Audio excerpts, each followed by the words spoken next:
Thank you, teachers. Gosegaon B.Ed College.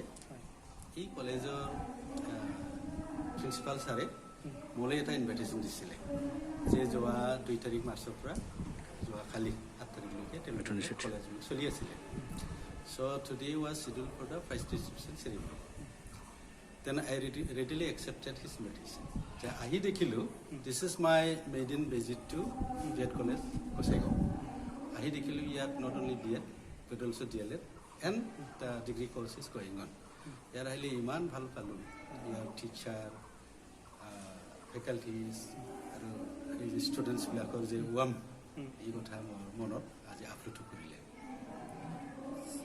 নিশ্চয় ল'ম মই আচলতে শিৱ ছাৰৰ পলিটিকেল এডভাইজাৰ হয় I am receiving a memorandum here on behalf of the Shiv sir so I definitely will take up the matter with the BTC authorities if need be. The BTC authority will take up the matter with the state government. If necessary comes, the BTC authority is committed to take up the matter with the central government also. You know, আপোনালোকে জানে in the memorandum of settlement, কিছু কৈছিল board of groups including EPSU, UNPO, and 4 factions of the NGO, the government of Assam and the government of India. In the 6.3, it is clearly laid down that the colleges which are not provincialized yet will be provincialized. Hikarane Gosegaon je B.Ed College lage, B.Ed DLED lage. It is sobe jana kotha.